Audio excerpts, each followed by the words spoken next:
Welcome to Radio Free Multiverse, your home for the hatred and humiliation of human beings. Each week, we laser focus on a different planet from across the multiverse, and your feats of trivia determine whether we fire that laser. This week, we're orbiting mad science Earth, where every device is a doomsday device. Where it's alive! It's alive! And where we have been foiled. We have not been foiled. Who wrote this script? We've never been foiled. We've never been foiled. The Grand Aquarium Empire Network has never been foiled. Never.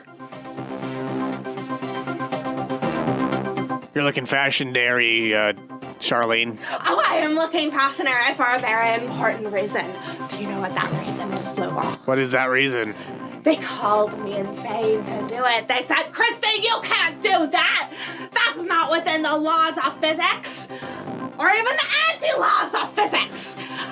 But I did it. I did it. I created life. Jab my crab. Yeah, intern Catherine, your dabbing crab seems to have a few issues. Well, okay, you know, Floople, it's not easy to make life on an intern schedule, okay? I mean, Head Cheese Henry, one of the higher dimensional beings who watches our program, seems very impressed. So.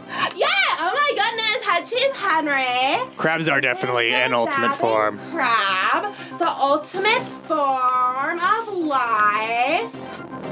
And it's going to be available with all of our talks go through on Quixotic Adventures Company.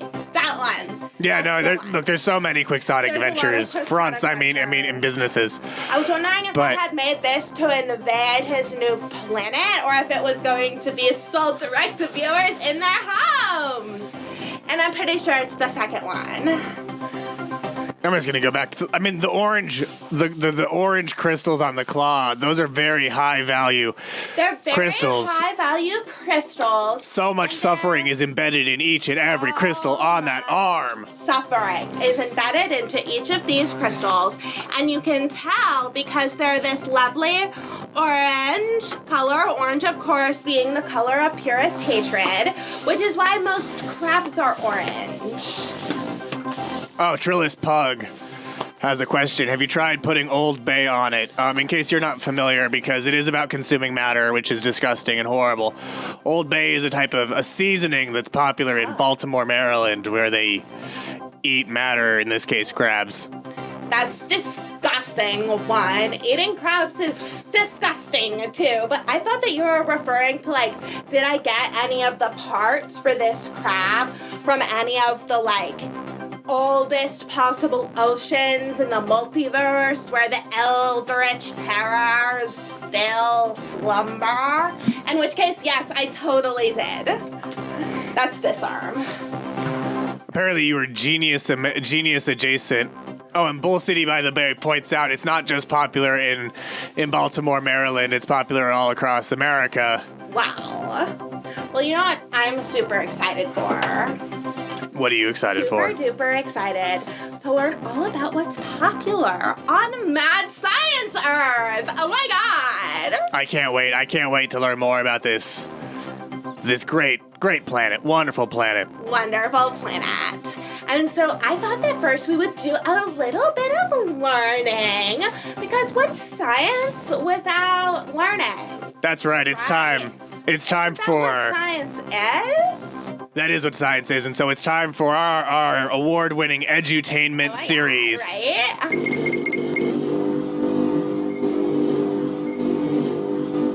That's right, it's great moments in science history.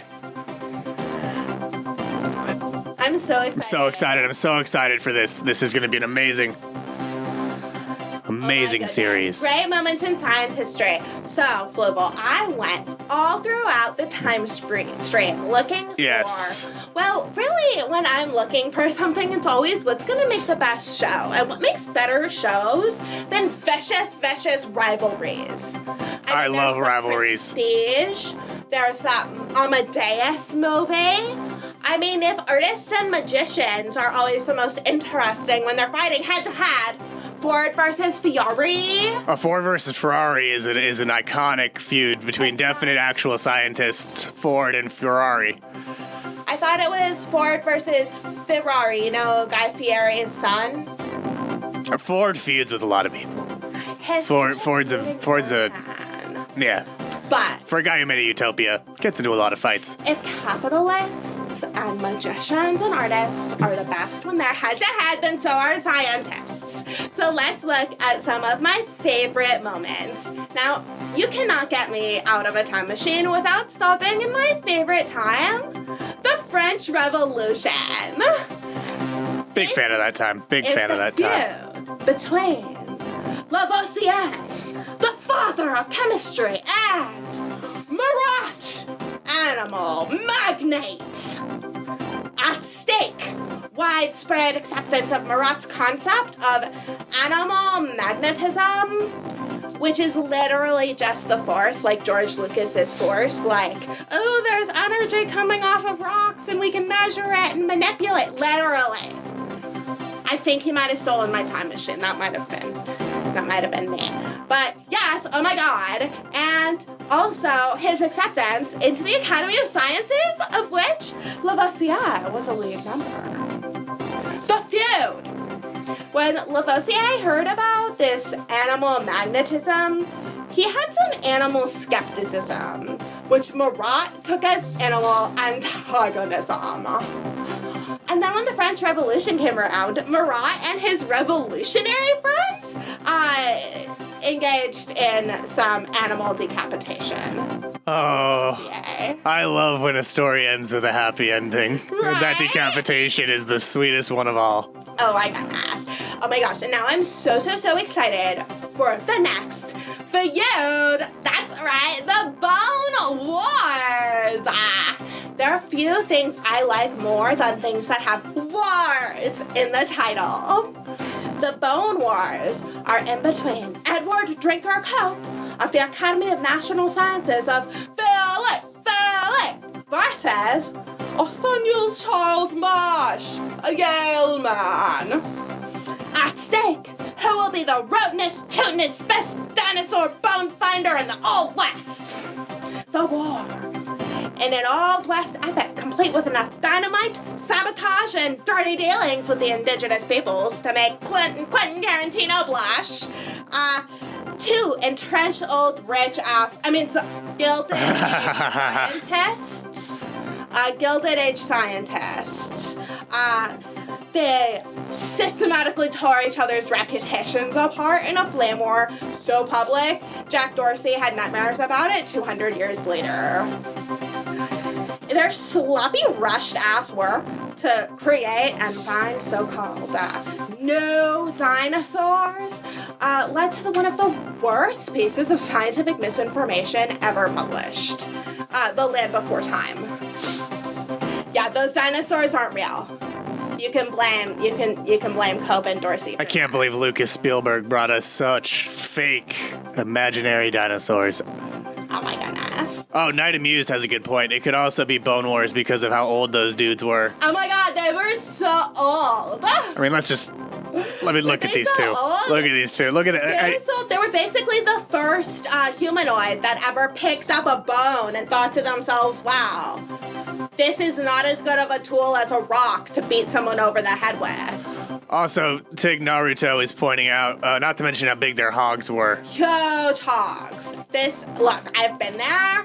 That's how I know all of this, because I went back in time and I spoke to, everyone involved, including the dinosaurs. And let me tell you, they were not pleased with the future world that I showed them. And you mean the real dinosaurs, not the fake ones from Land Before Time? No, the real ones. They were mostly not pleased because I had, strapped them down and forced them to, watch little VR view screens of what the future was like, and their little bird brains could not understand. But, yes. The reason they were finding dinosaurs, digging up dinosaurs, was to find peers to go to the bar with. So it's even worse. They also just wanted to the bar with each other. They shouldn't go to the bar at all. They shouldn't be consuming matter. Matter consumption is a gross habit of third-dimensional beings. I hate it. That's true. It's just so disgusting. You know what else is a gross habit of third-dimensional beings? What is that? Communication. Oh my gosh. Our next feud in history is the Cornwall Analytica hack, or Marconi versus Masculine. Our feuders. We have Marconi, the inventor of the wireless telegraph, not the singing one, and Masculine the Magnificent. At stake, a magician's tricks and the invention of the Wi-Fi password.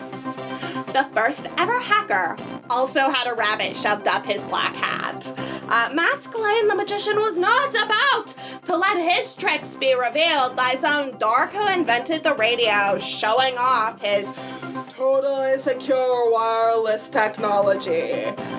As if we haven't heard that one, every single time before. I mean, Kiesel has said it multiple times, and it always gets hacked every single time. I didn't need Hamster Dance to just take over our feed for a little while there in the 90s. That was unnecessary. We lost a lot of interns to that one. Trillis Pug points out, Masculine the Masculine, am I right?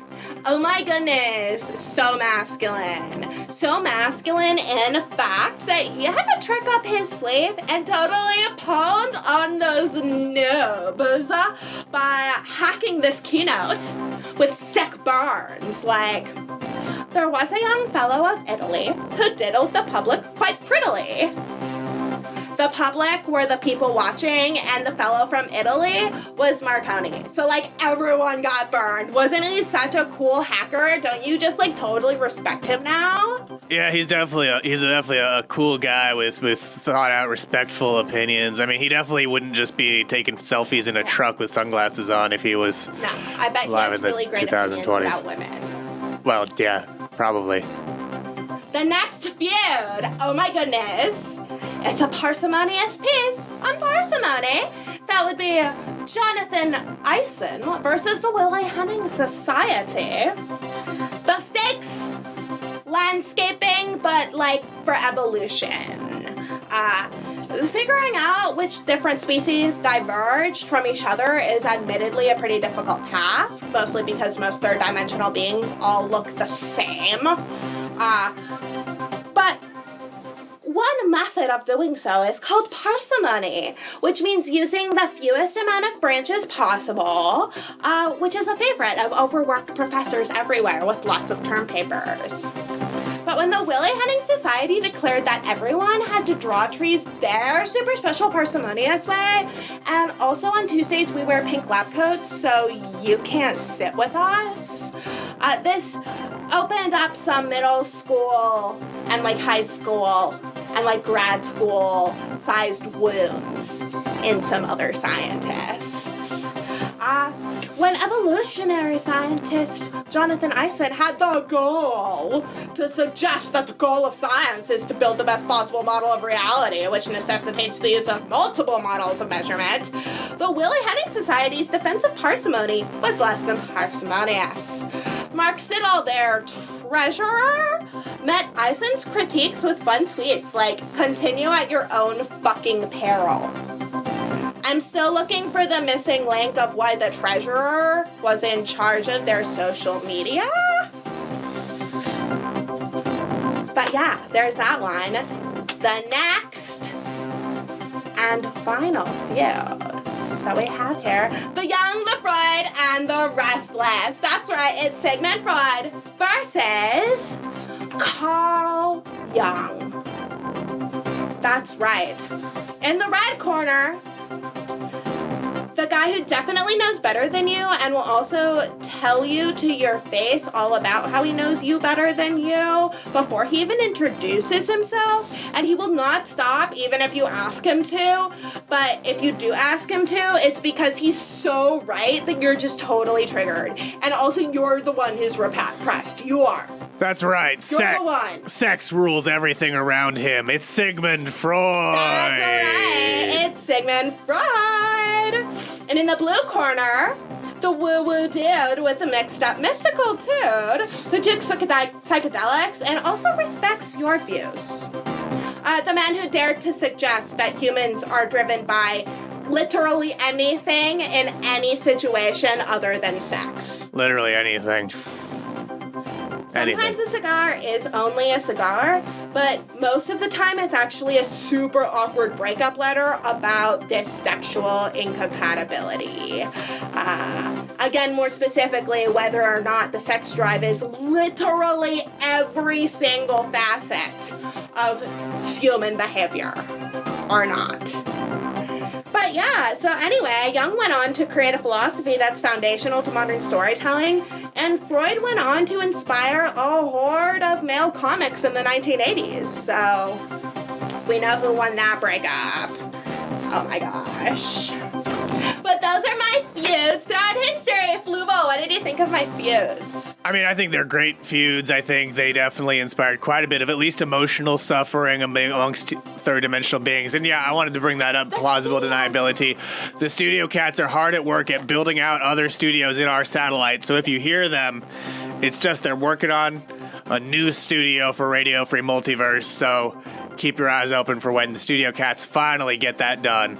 Wow, Happy Rogue, yes. Freud is the worst among third-dimensional beings who thinks they're better than other third-dimensional creatures. Like, do I have time to listen to an ant talk about why it's better than another ant? I want to highlight Mac Beer 418s also because they say they reproduce in a cloud of spores, which I personally prefer because it seems like you get to skip a lot of that gross fornication part that so many third-dimensional beings are just obsessed with, as Freud said, of course. Yes, exactly. So I think perhaps it's just your disgusting. spore drive that drives every facet of your behavior, is it? I mean, there are definitely species like that, but I mean, it's mostly just have my Nielsen. It is more efficient. You're correct, Mac Beer 418. But if you could see any of those feuds, maybe on an Aquarium Empire Network television show. Yeah, which one would I choose? What do you choose? I mean, I think I'd have to choose Freud v. Jung just because of the star power, you know? You got these such archetypal characters as Freud and Jung. That's true. That I think that you can put them in any time frame and it works. You gotta go for them. There's also already going to be cocaine on set. So well, that's true. Totally that's true. So, now I'm super, super excited for our next segment. This is going to be wild because not only are we going to be talking to denizens of mad science Earth now, but we are going to be the first Grand Aquarium Empire Network show to acquire a doomsday device. That's right. That's right. What segment is it?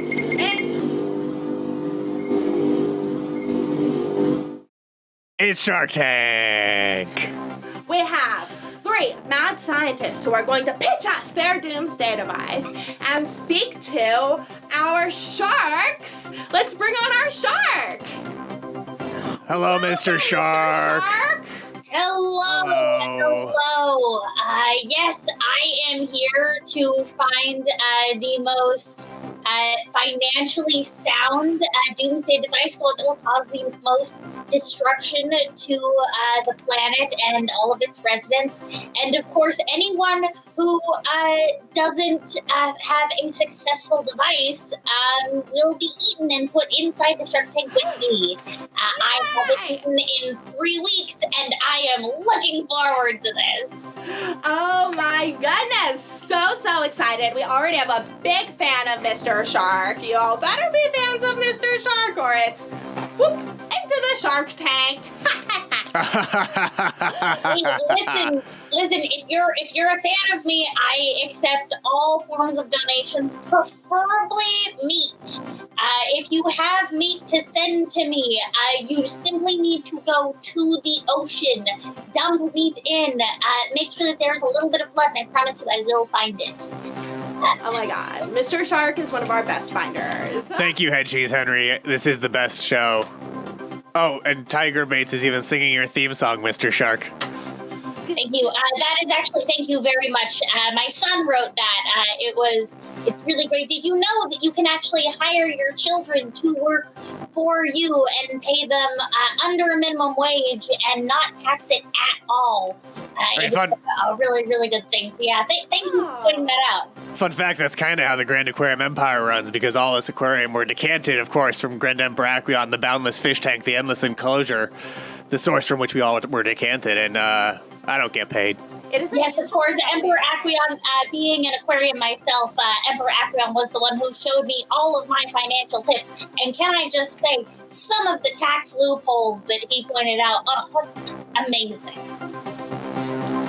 Oh my god. Oh, yes. Emperor Acqueon is incredible. I just had to bring up Business Shark, Business Shark, because his titling is Thai.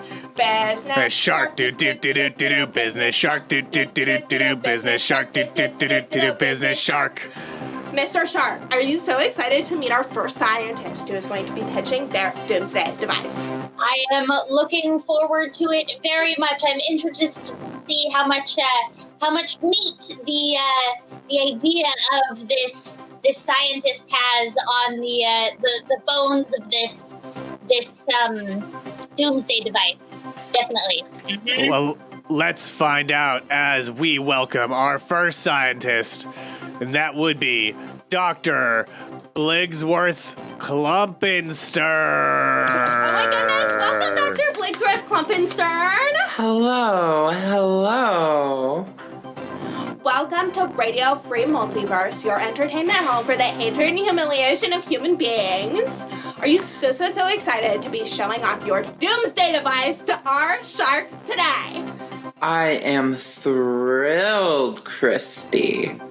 Oh my goodness, I gotta say, I love your hair, I love your whole look, I love how... Yes, very much. I think that it's always important when you're going to be doing a business presentation to,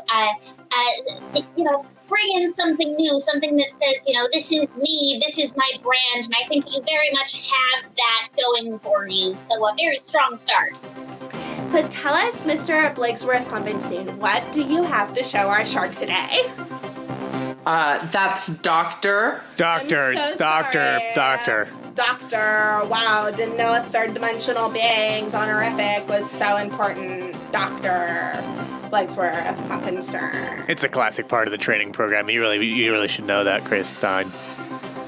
I spend too much time around aquarium now. Back to the intern minds for me. But Dr.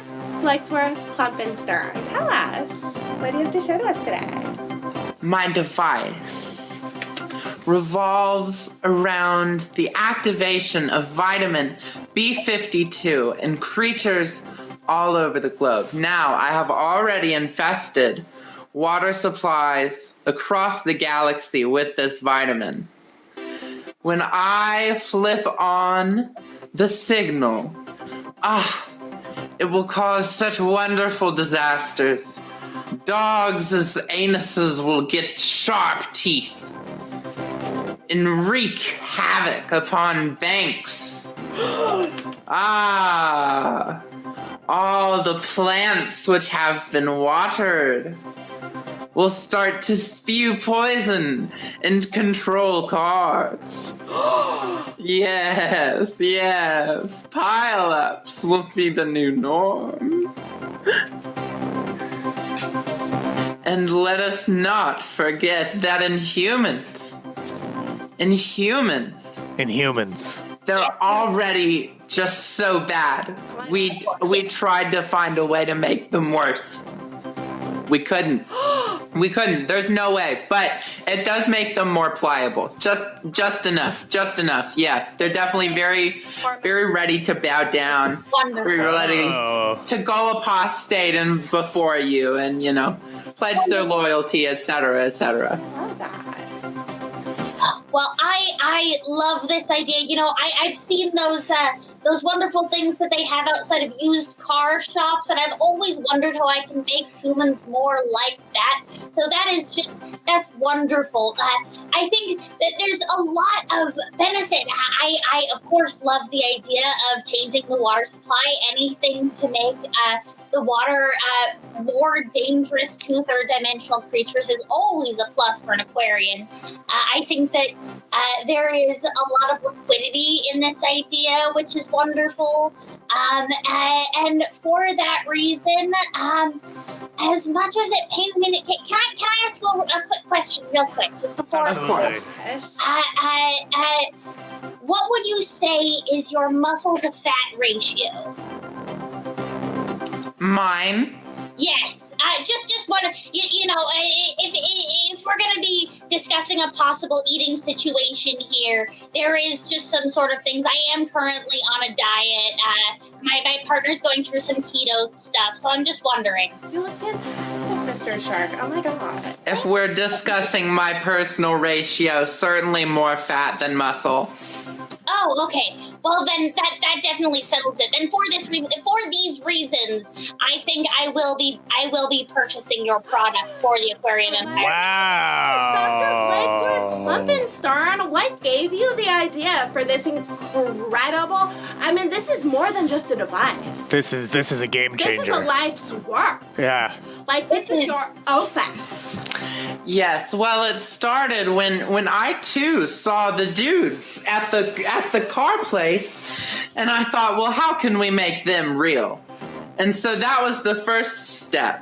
Oh my God. Was how do we make them real? And this does make them real. It just does so much.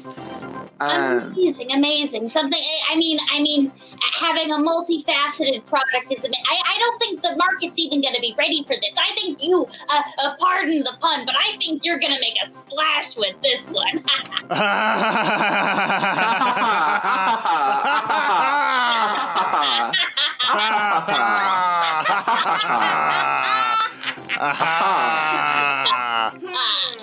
Dr. Bligsworth Klumpenstern, it's really great. We're really excited to be purchasing your Doomsday device, but we're also really looking to have someone be like the face of the Doomsday device division, of the Grand Aquarium Empire Network. We're big in the Doomsday device field, so we wanted to hear again, if you could give us your best evil laugh. Ah-ha-ha! Ah-ha-ha! Ah-ha-ha! Ah-ha-ha! Ah-ha-ha! Ah! Cool.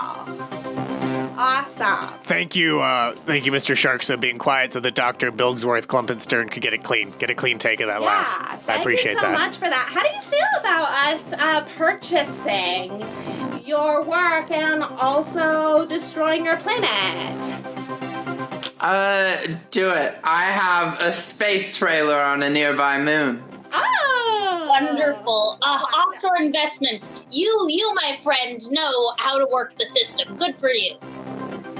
Oh my goodness. Thank you so much, Dr. Bligsworth Klumpenstern. Do you have anything else that you want to share? Of course, this episode right now is being forcibly beamed into the minds of every single third-dimensional being on your Earth. Is there anything you would like to say to all of them?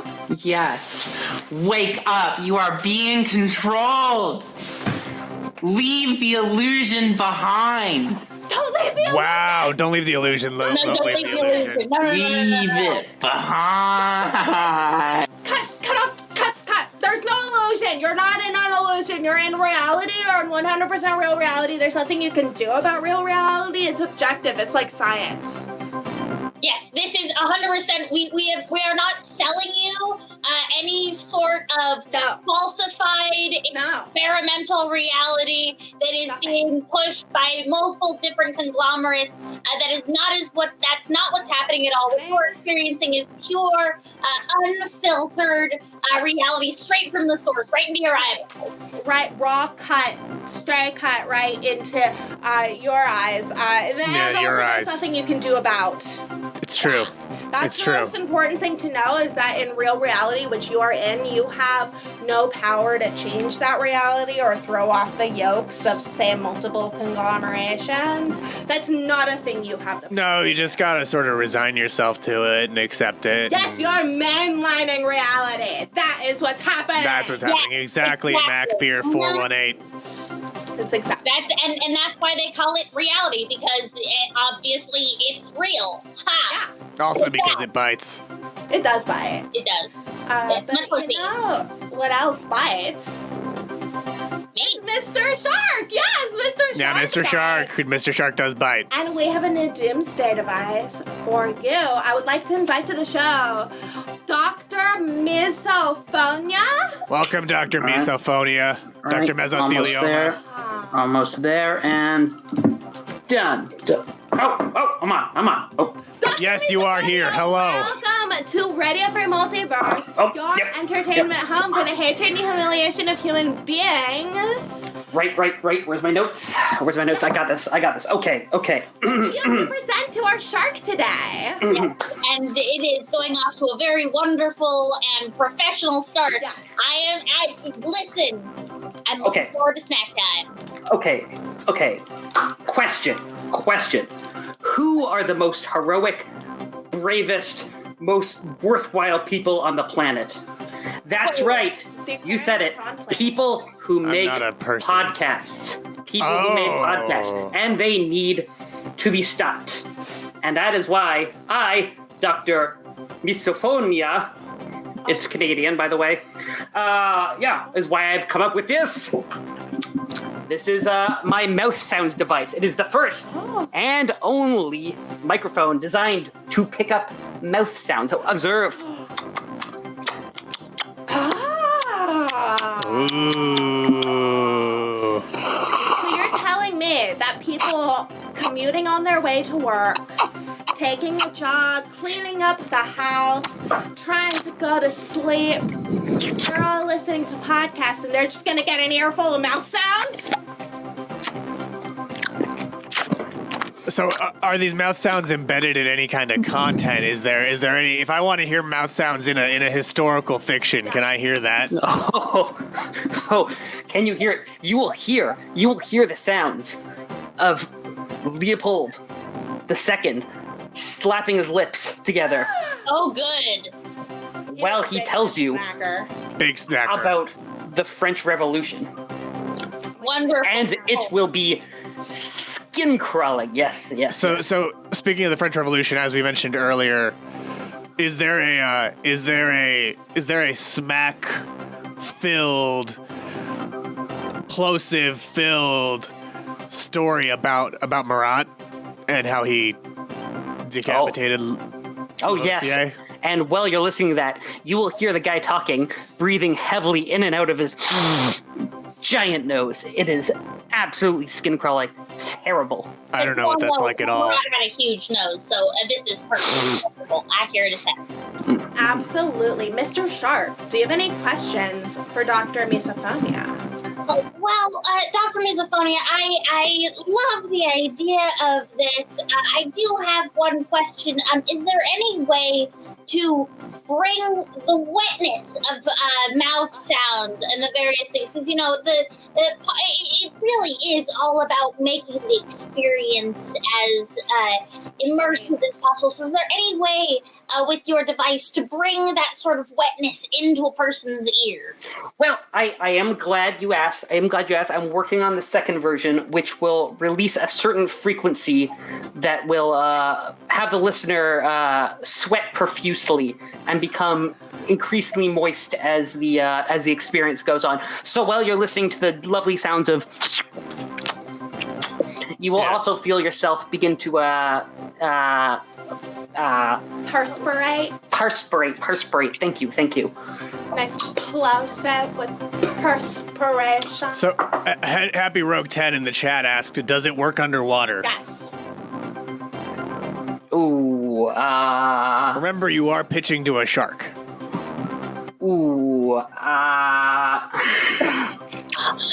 I don't know if it works underwater, but it does work if you're pretty wet yourself.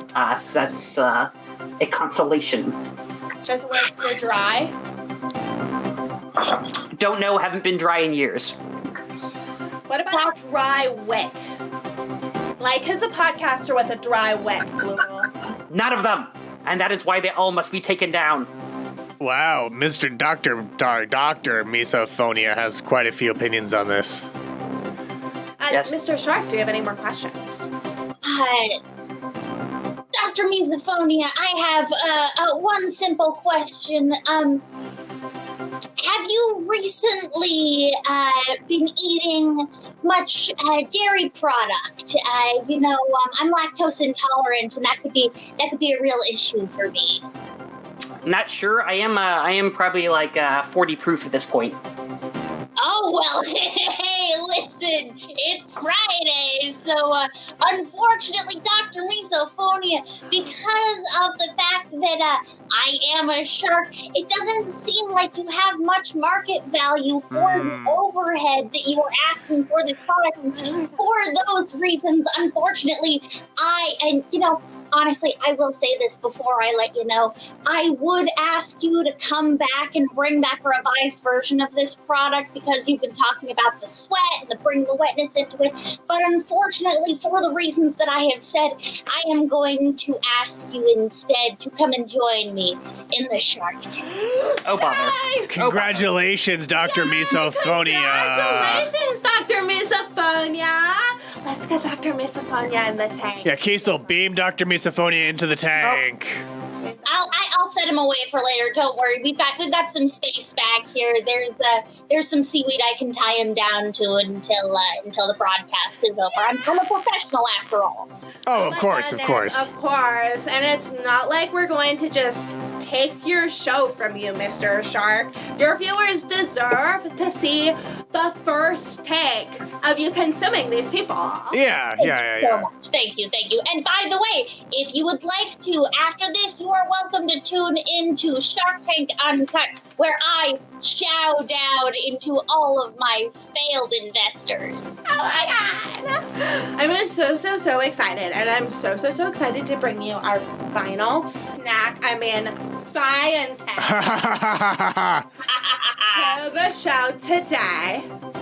Welcome That would to the be show, Famous Dave. Hey, y'all, I'm friggin' Famous Dave, the crown prince of tasty briskets and also the big cheese of Famous Dave's beef barbecue joints. Howdy, y'all. I'm here to present to you my doomsday device. It is a brisket sandwich so tasty it will destroy the world.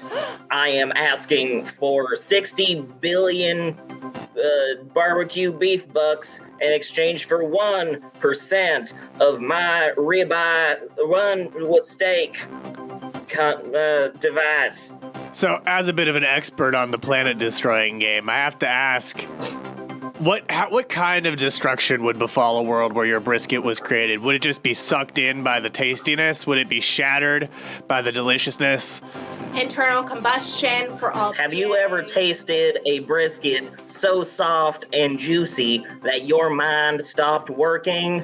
I don't eat food. I Well, just live do on pure I hatred. have a product for you. Famous Dave's world-destroying beef brisket. Will it kill you? For sure. Will you eat it anyway? You're gall-dang heckin' right you will. I mean, that's really Real a question for the tasty. shark, I suppose. Shark, You have don't you even had... have to want to eat. It'll put it in your mouth anyway. I mean, if I'm destroyed in this, that wouldn't necessarily be great for business, but man, it's a delicious brisket. I mean, I've had some really good dolphin steak in my time, so that is super tempting.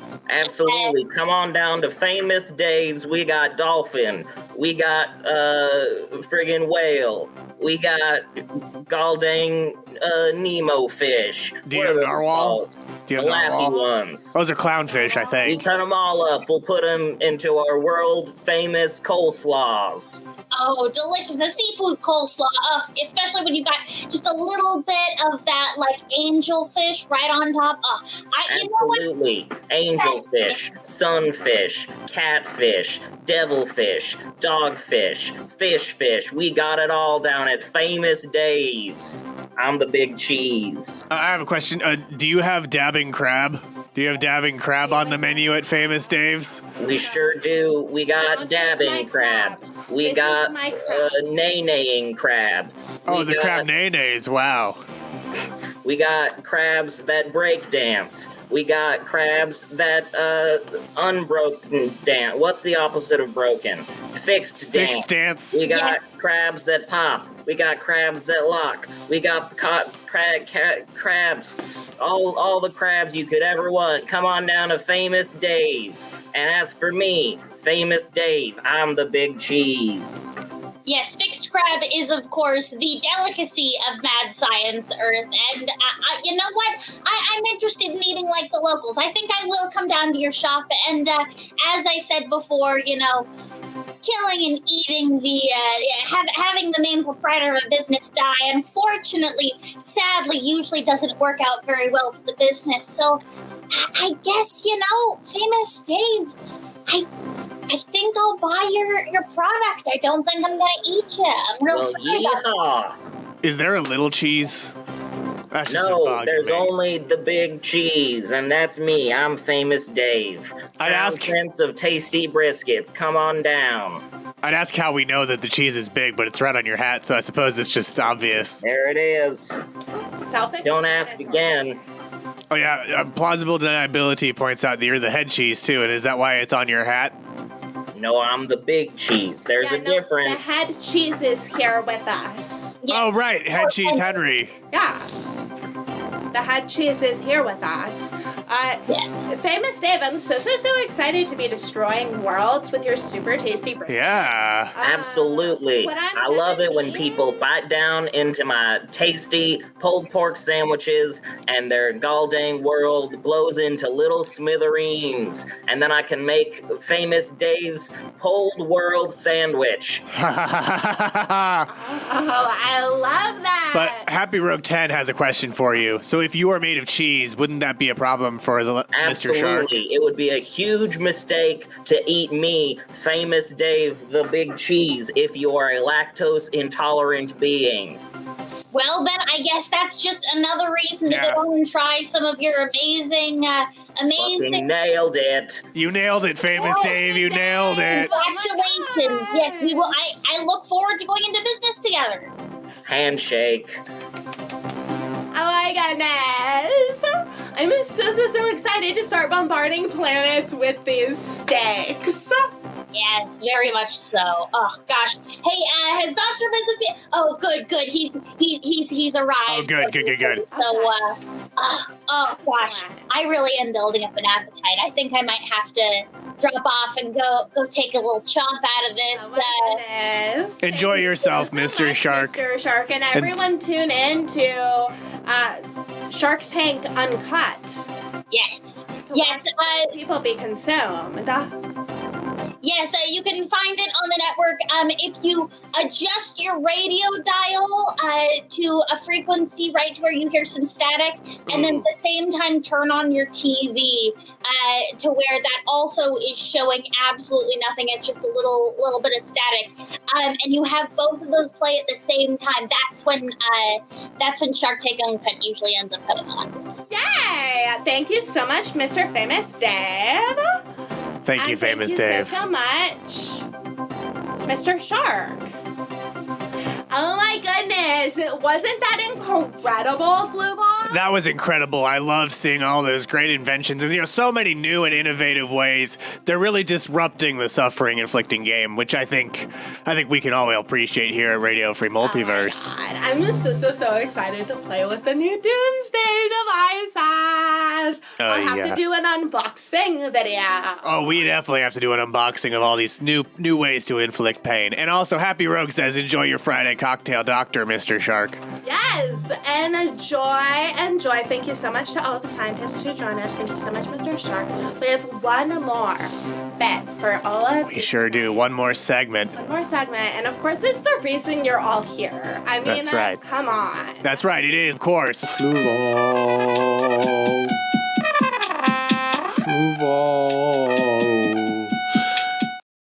That's right, it's Grand Trivia with me, Fluval, Grand Trivia Master of the Aquarium Empire.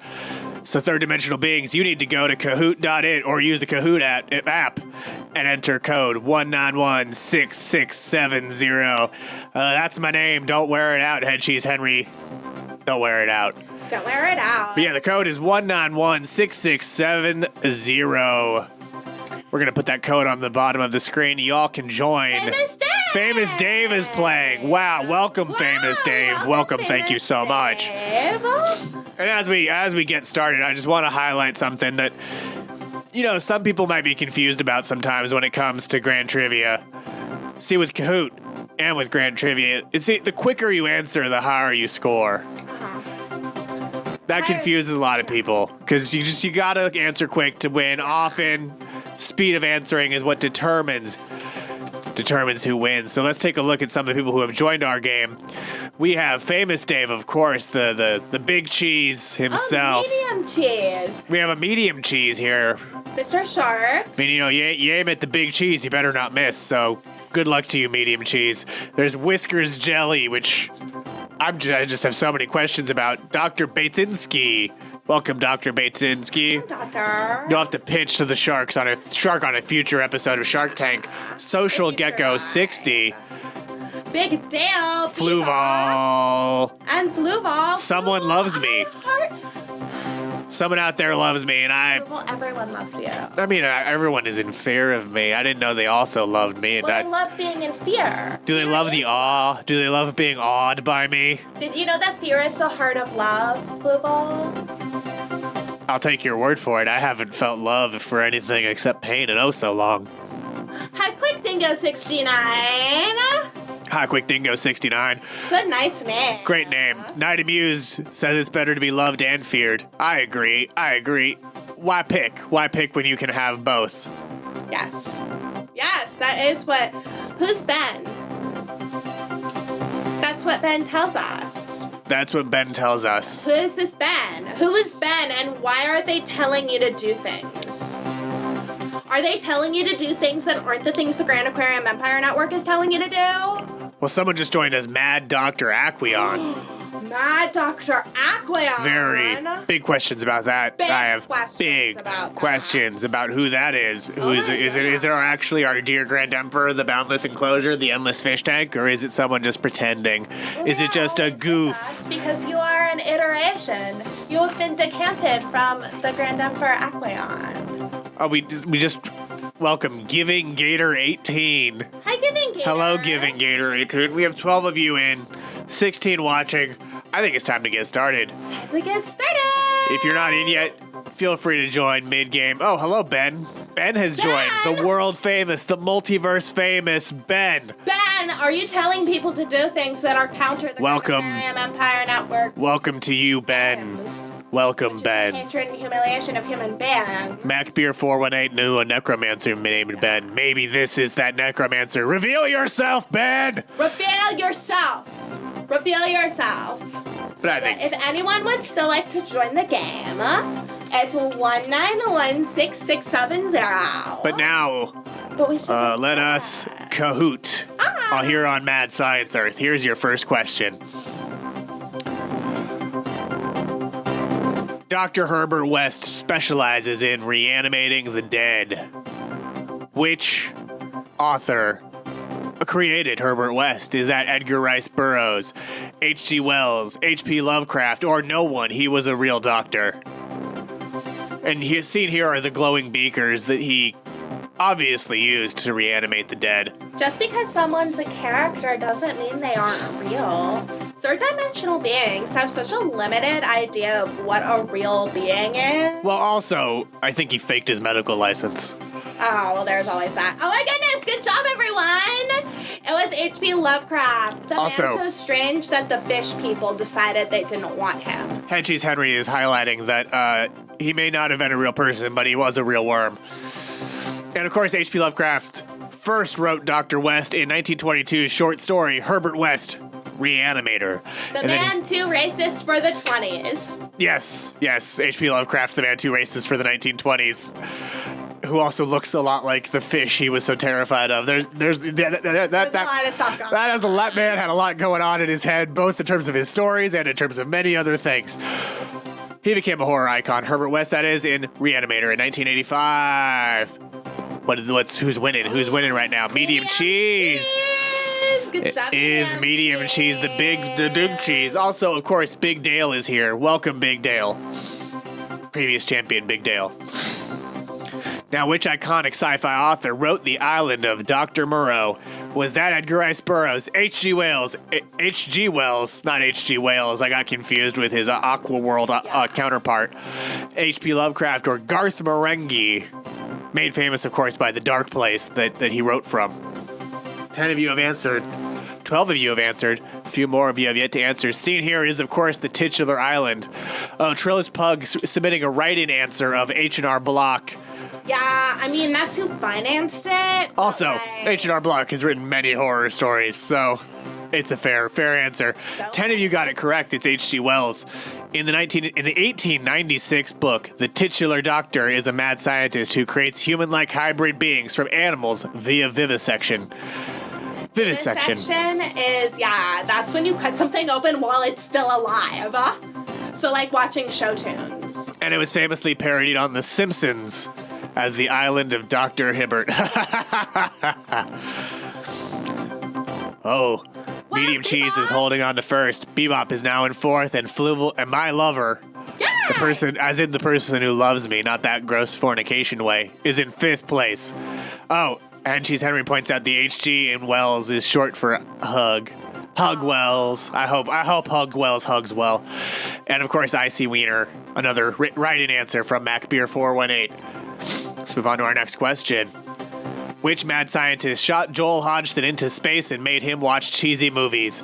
Is that Dr. Trace Below, Dr. Mike Nelson, Dr. Clayton Forrester, or Dr. Crow? This, of course, was made famous by the documentary Mystery Science Theater 3000, all about the Gizmonic Institute's innovative experiments. And seen here is the empty theater from which Joel and two robots would watch cheesy movies. Trillis Pug has another answer. Dr. Pepper.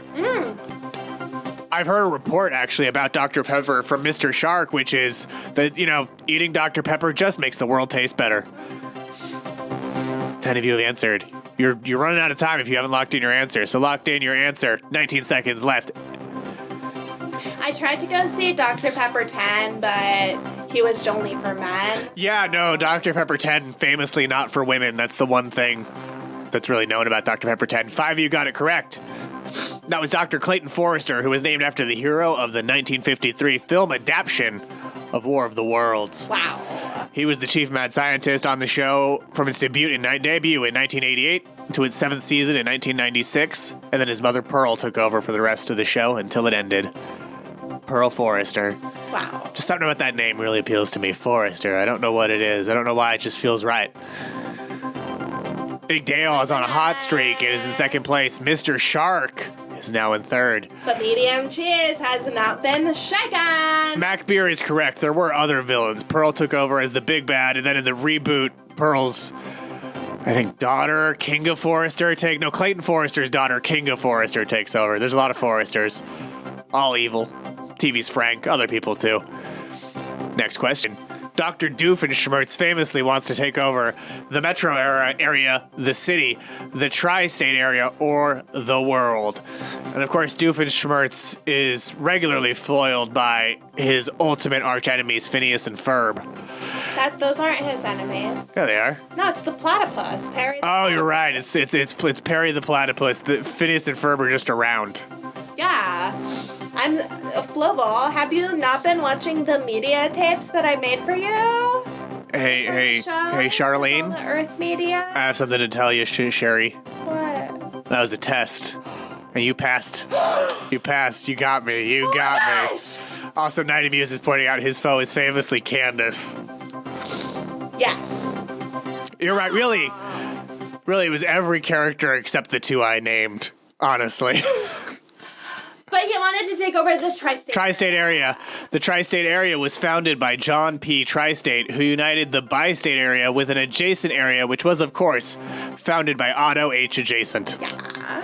What did that do to our rankings here? Who knew about Phineas and Ferb? Medium Chiz. I'm so sorry I'm putting Mr. Yeah, we don't know the gender of Mr. I just did it. Charlene, you got in my head. I don't know the honorific that Medium Cheese prefers. Mr. Shark is in second. Big Dale's in third. Beep Bop is in fourth, the robot, I presume. And then Ben is in fifth. Social Gecko was the highest climber that time, up 3 places. Question 5. Which field is known as the dismal science? Atomic science, computer science, economics, or the torture studies? Oh my gosh, I have so many torture studies degrees. You would be so surprised at how few prestigious, places of learning offer them. I had to make my own major.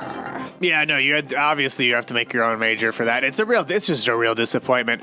Happy Rogue, I have to highlight your comment. You said that, did you say I have glue on my fingers and records on my hands? Because I have neither fingers nor hands, and I just am offended by that comparison to a lowly third-dimensional being. Yeah, no, Charlene over here, I outsourced it all. Economics is the correct answer. This term was coined by Victorian historian Thomas Carlyle in the 19th century, originally in the context of his argument to reintroduce slavery in the West Indies. Because that's right, Thomas Carlyle, great guy. Great heroic figure of history. Heroic. The term drew a contrast with the then familiar use of the phrase gay science to refer to song and verse writing. I agree, economics is so much less fun than anything in the humanities. You are correct. Yes.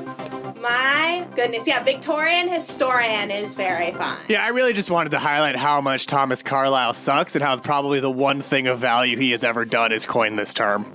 You know, I really think that someone like that, I think that their ideas about how world economics works, the paradigm should just not be questioned. No, it should never change. We should not question people's paradigms that they come up with based on their social views. Night Muse makes a good point. Of course, Miskatonic U does offer torture studies.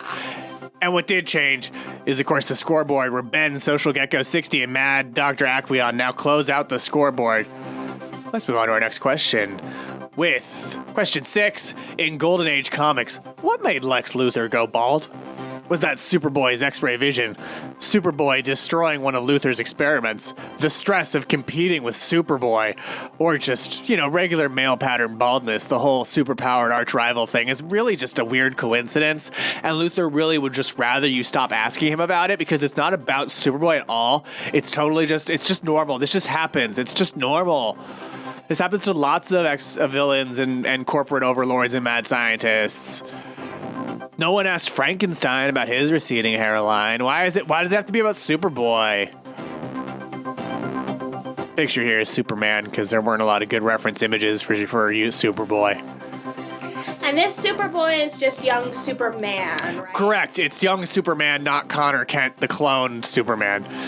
5 of you did get it correct. Lex Luthor created an experimental antidote to kryptonite because they at that time were good friends. In his excitement, he knocked over some chemicals which started a fire. And when Superboy blew the fire out to save Luthor's life, the kryptonite antidote was destroyed, and the chemical fumes caused Luthor to lose all his hair. That was the day his iconic bald look and hatred for Superman, nay Superboy, was born. That's why we have a really strict no life-saving policy in the intern laboratory. Connor Kent is Clark's sad not son. Yeah. And I think Jonathan Kent is his unknown emotional state actual son from Superman he needs to straighten out his life. It's too complicated. Ben is now in second, the famous Ben. And Big Dale is now in fifth. Well, let's move on. What did Professor Farnsworth name his clone? Speaking of clone sons, was his clone son named Fry, Yancey, Cubert, or Lil Farney Farnsworth? And while whoever this character is, despite being a clone, was treated like his son. And this little clone Farnsworth is also the co-owner of Awesome Express, which is just so much better than stodgy old Planet Express. That's what I heard, and I'm all for using child labor wherever possible. I heard they had cool flames on their spaceships to make them go faster. That's true, actually. That's also a piece of engineering that the Grand Aquarium Empire uses sometimes, so we will be filing our lawsuit against Awesome Express. But 8 of you got it correct. It was, in fact, little Cubert J. Farnsworth. Fry is, of course, his grandfather, her great-great-great-grandfather. Medium Cheese got knocked off their podium. Yeah, Medium Cheese is down to third. Ben is now at the top spot. The famous Ben, who may or may not be telling people to do things that are contrary to the ends of the Grand Aquarium Empire Network, your entertainment home for the hatred and humiliation of human beings. We see you, Ben. We see you. We see what you're up to. And Big Dale is up in fourth. Let's move on to our next question. The mad scientist who created the villainous Daleks in Doctor Who is named Davros, Dalek, Derek, or Devo. Which of these is the mad scientist who created the evil Daleks?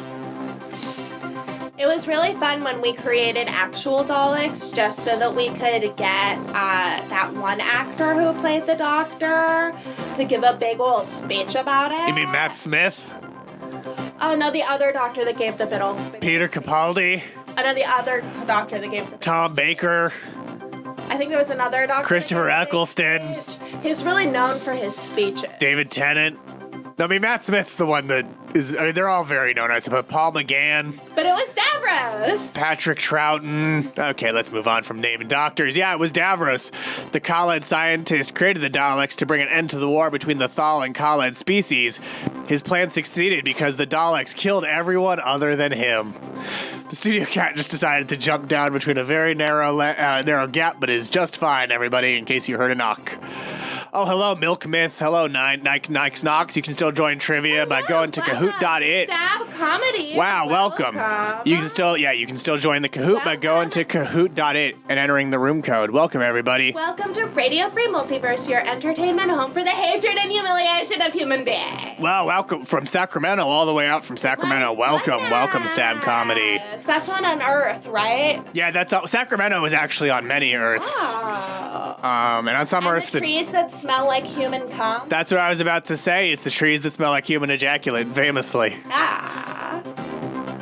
Google it if you think this isn't a bit. Google it if you don't believe that.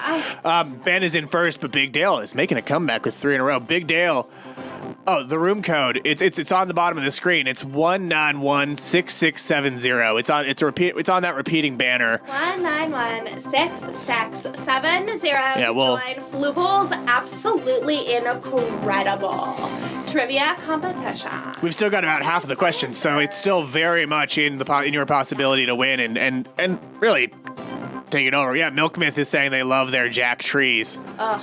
Love is so gross. We might have to destroy you. Yeah, I'm not more about the hatred and humiliation of human beings than the love part.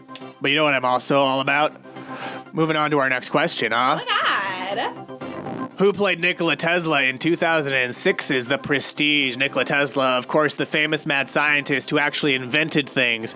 Not to be confused with Elon Musk, the famous investor who just put himself on products he never invented. He also took all of this safety tape out of his factory, which was a huge influence on how I designed the intern factory. But is that Andy Serkis, Michael Caine, Ricky Jay, or David Bowie? David Bowie? You mean interdimensional creature who is just incredible, David Bowie? There are many parts of David Bowie. Yeah, no, I mean, David Bowie is one of the multiversal constants who occurs in all multiverses, all universes within this great multiverse of ours at once. Tesla invented being really obsessed with... I'm not going to put up comments because that covers that answer. Ricky Jay is the yellow answer.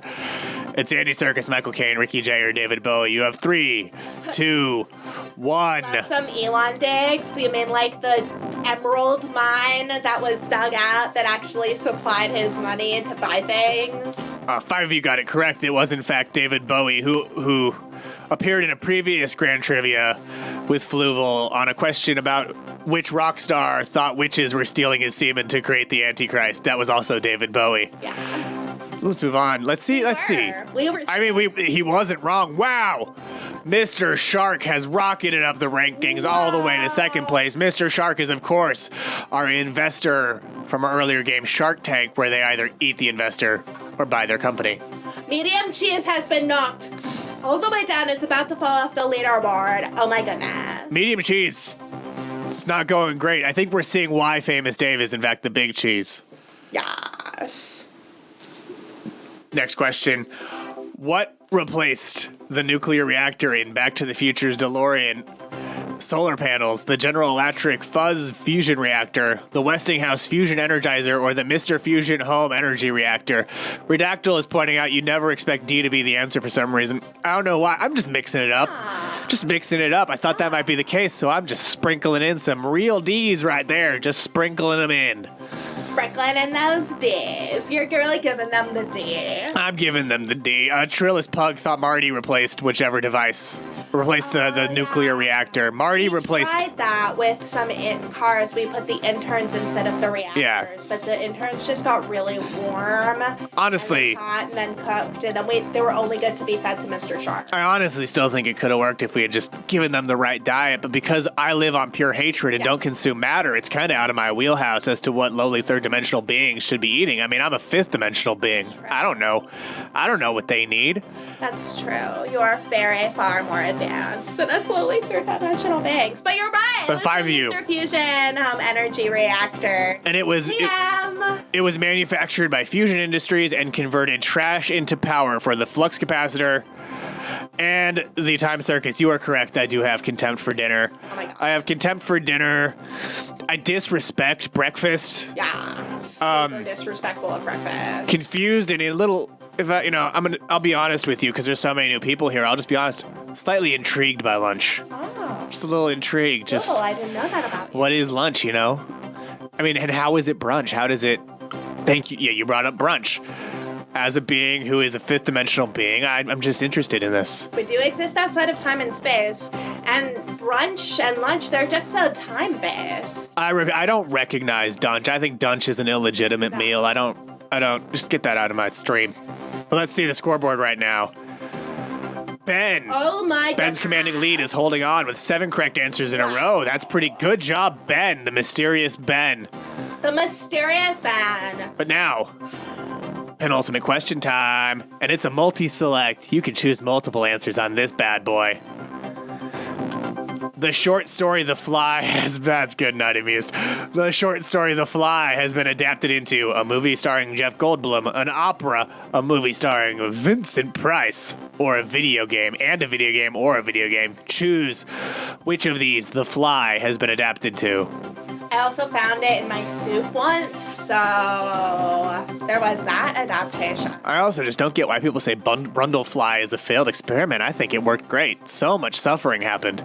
Oh, Trillis Pug points out also a fanfic. That is correct. Yes. Very true. That one also ended up in my soup. It was a really weird day.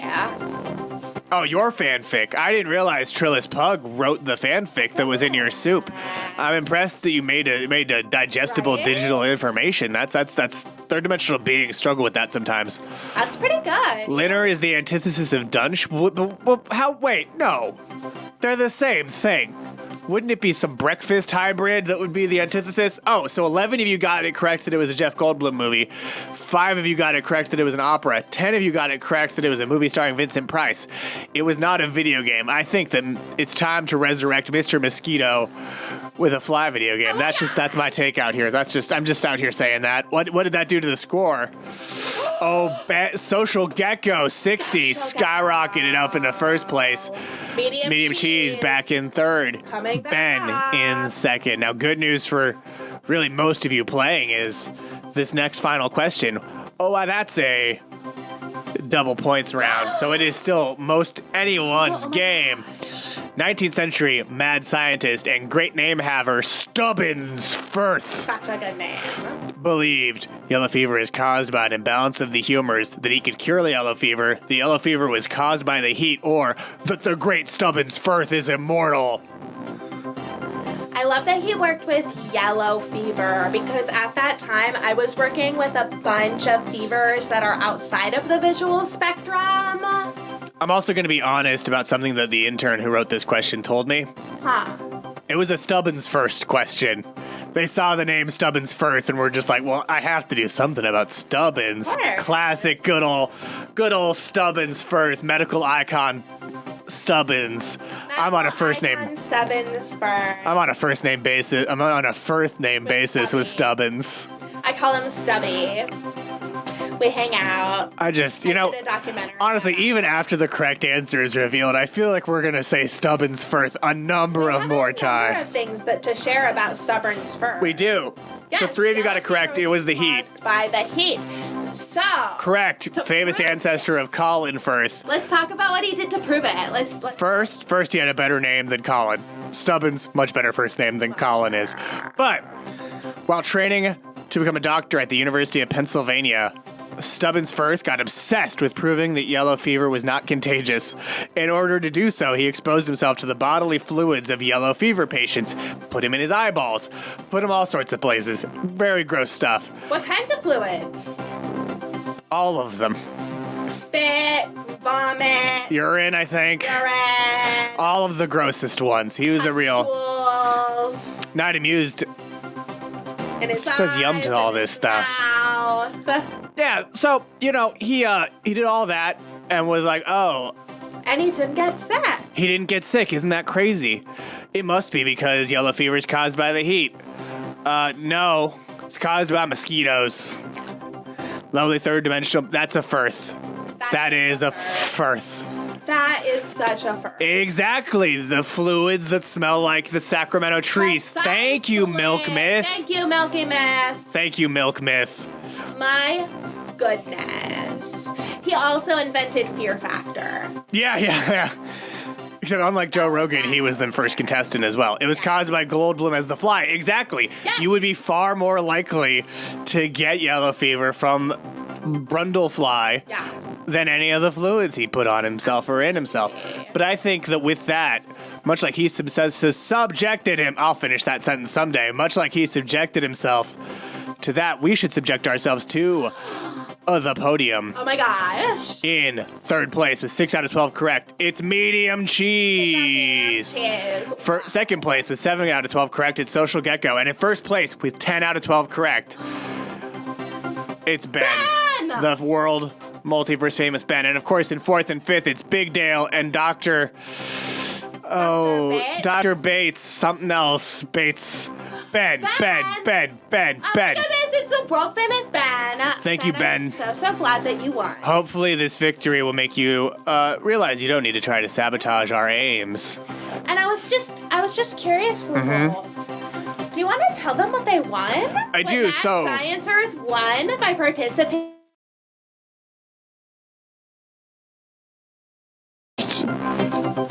Well, first, I just need to draw attention to this has been fun. I need to draw attention to that pun right there.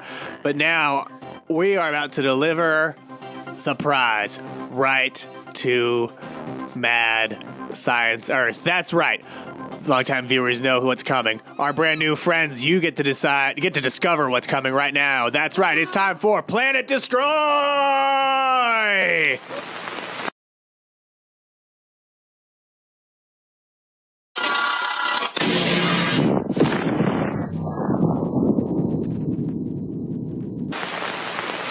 Yes! Yay! Plausible deniability is bringing up a good point. Ben is no longer world famous. Ben is now just multiverse famous. Yeah, other versions of them definitely exist in the multiverse, but that specific one exploded in space. Yeah, no, Mad Science Planet is, it's a no more. It's definitely no more. It's no more. No So more. if you didn't have offshore holdings like a villa on the moon, you're dead. Oh my goodness.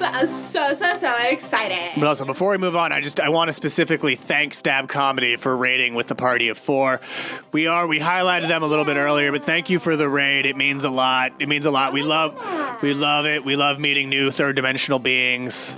We love continuing the aims of the Grand Aquarium Empire. I'm glad you enjoyed it. Hatred and humiliation of human beings. I'm glad you enjoyed seeing all that suffering. Thank you, Happy Rogue 10. Hail the Grand Aquarium Empire. Oh my gosh, thank you so much. Our aim was for things to be fun. And by fun, we mean full of hate and pain. For your viewing pleasure. And with that, Faluval, I think we don't have anything but to tell everyone to thank you so much for joining us. Thank you so much for participating in the destruction of an entire world. Thank you so much for consuming the suffering of others, and join us next week for Valentine's Earth. Oh my gosh. You don't want to miss it. And keep an eye out. We're going to do blind dates. You may be able to get a few Valentines yourself. We're gonna look before at next time's show. Tinder. Yeah, it's gonna be a lot of fun because there's nothing that makes third dimensional beings suffer more than their romantic relationships. And so with that, good night.